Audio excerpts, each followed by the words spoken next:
Let me start with Canada. For some time now, there is this case of students who the Canadians say did not study in the college which they should have studied, and when they applied for a work permit, they got into difficulties.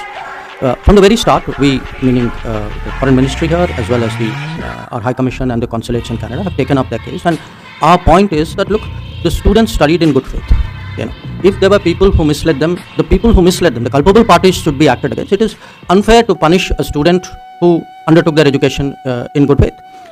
So the latest report that I got, in fact only this morning, was that I think yesterday the Canadian Prime Minister also kind of made a statement in the House of Commons there, and the Minister also tweeted something, and they have also been talking to our High Commission out there. I think the Canadians also accept that, it would be unfair. I mean, if a student has done no wrong, and I don't know if all the cases are the same. I mean, there is a granularity about it which, sitting at this distance, neither you or I can judge. If a student has done no wrong, they accept the idea that they have to find some solution for it. So we will continue to press, and I would very much hope that the Canadian system is fair in that regard. Regarding this float issue used, let me actually answer it, because I think there's a bigger issue involved, and the bigger issue involved is really the space that Canada has continuously, and frankly to us, we are at a loss to understand, other than the requirements of vote bank politics, why anybody would do this. Because if you look at their history, I mean, you would imagine that they learn by the history and they wouldn't like to repeat their history. So it isn't only one incident, however egregious it may be. I think there is a larger underlying issue about the space which is given to separatists, to extremists, to people who advocate violence, and I think it's not good for the relationship, and I think it's not good for Canada. जो आपका जो सवाल था वो राहुल गांधी वाला, देखिए, उनकी आदत है कि वो जब बाहर जाते हैं कि वो देश की आलोचना करते हैं, हमारी राजनीति के बारे में टिप्पणी करते हैं, पर जो आपका प्रश्न है कि दूसरों पे इसका क्या असर पड़ता है, अब दुनिया हमें देख रही है, और दुनिया क्या देख रही है? दुनिया देख रही है कि इस देश में चुनाव होते हैं, चुनाव में कभी एक पार्टी जीतती है, कभी दूसरी पार्टी जीतती है। तो अगर देश में डेमोक्रेसी नहीं है तो ये ऐसा परिवर्तन तो आना नहीं चाहिए ना, हर चुनाव का रिजल्ट एक ही होना चाहिए।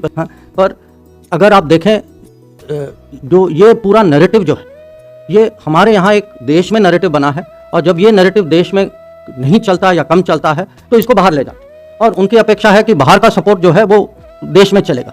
मुझे लगता है कि यहाँ आम नागरिक जो है, जो देखिए, हमारे यहाँ जितनी भी आप बीच में, हमारे यहाँ डेमोक्रेसी है, आपका कुछ भी होगा, मेरा कुछ भी होगा, आपकी पॉलिटिक्स कुछ होगी, हमारी कुछ होगी, हमें देश में जो करें, मुझे इसमें कोई इतराज़ नहीं, पर मुझे नहीं लगता कि बाहर जाके देश की पॉलिटिक्स को बाहर ले जाना देश के हित में, और मुझे नहीं लगता कि उनकी क्रेडिबिलिटी उसके कारण बढ़ेगी। The question China, look, I said our relationship with all the major power centers, you can say, have evolved, because that is the record. I mean, you look at the US, look at Russia, even in these with all these challenges, look at UK, France, look at EU, Germany, Japan, or if you take regions, Gulf, ASEAN, each one of these have advanced. And why have they advanced? They didn't advance by gravity and by nature. They advanced because people worked very hard. That in each of these relationships, actually the Modi government has striven, it has put in place policies. The Prime Minister himself has sort of led the diplomatic efforts from the front. That we have tried to find areas of agreement, of collaboration, of working together with these countries. We have tried to expand the economic base, the technology base, try to find security partners, and we have been largely successful. Now, why the exception? Well, in a sense, that answer can only be given by China, because China consciously, for some reason, chose in 2020 to, breaking agreements, to move forces to the border areas and, seek to coerce us. So I think, it's been made very clear to them that until there is peace and tranquility in the border areas, our relationship cannot progress. So that is the obstacle which is holding that back. Thank you, sir. Sir, मेरा सवाल यह है कि रूस Ukraine युद्ध में India का stand और आपके जो स्टेटमेंट हैं वो बहुत सारे जो दूसरे देश हैं उनके डिप्लोमेट्स ने भी काफ़ी सराहा, उन लोगों ने भी काफ़ी अप्रिशिएट किया कि आपने जिस तरह से स्टैंड लिया, चाहे वो यूरोपियन प्लेटफॉर्म पर भी। लेकिन सबसे बड़ी चिंता यह है कि इस युद्ध की वजह से चाइना का बहुत ज़्यादा रूस के साथ रिलेशन स्ट्रांग हो गया है।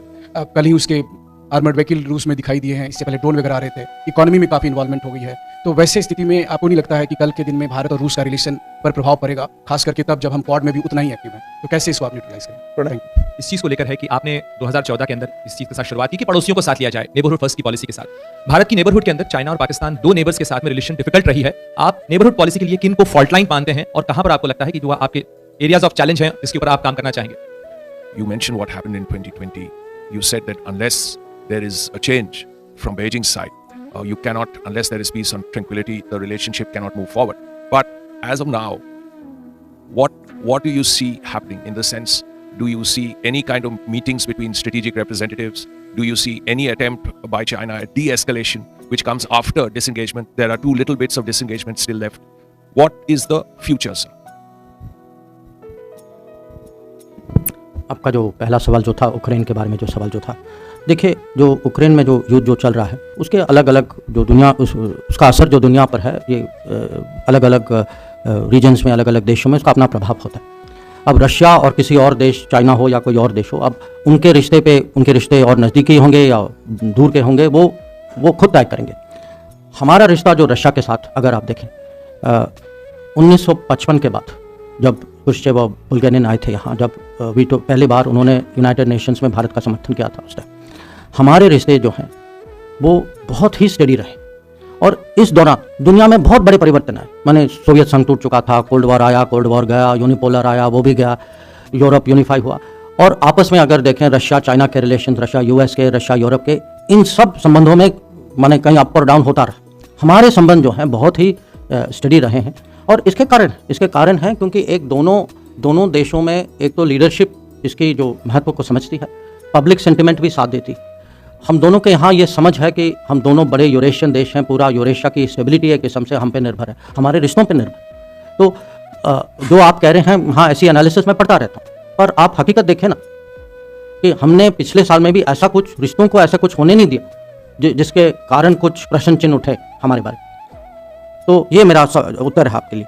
दूसरा जो है नेबरहुड फर्स्ट जो आप पूछ रहे थे, जो रिपोर्ट कार्ड मैंने आप लोगों के सामने प्रस्तुत किया है उसमें सबसे ज़्यादा अगर आप देखें, सबसे हमारी प्रगति भी नेबरहुड में हुई है, हमारी चुनौतियां भी नेबरहुड में, तो दोनों हैं साथ साथ कि बाकी नेबर्स के साथ नेपाल, बांग्लादेश, मालदीव, श्रीलंका, भूटान, इवन म्यांमार, आप देखें political relations are strong, regional connectivity, माने एक किस्म से एक रीजनल, एक पहली बार यहाँ एक रीजनल इकोनॉमी बन रही, क्योंकि जब एक देश से दूसरे देश पेट्रोल जाता है, बिजली जाती है, सड़कें जाती हैं, रेलगाड़ियाँ जाती हैं, आज जो हैं हम बांग्लादेश के बंदरगाहों के उपयोग कर सकते हैं, जो एक बहुत बड़ी नई बात।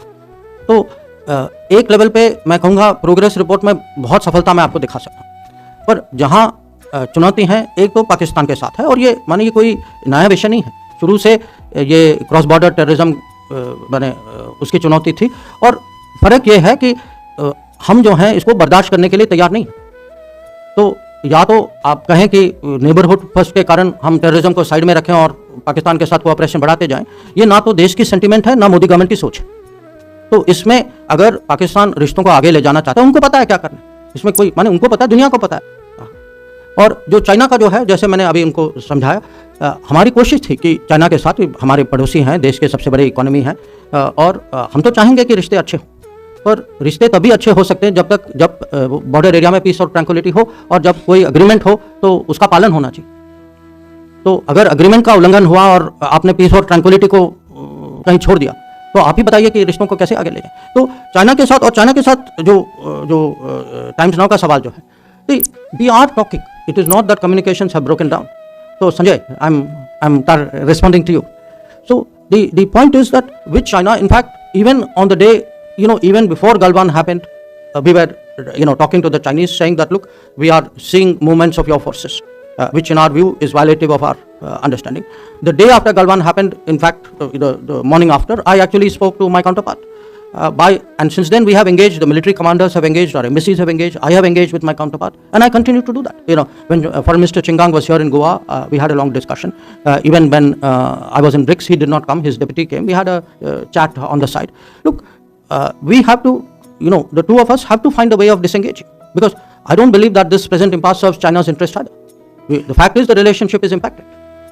And the relationship will continue to be impacted. If there is any expectation that somehow we will normalize while the border situation is not normal, that's not a well-founded expectation.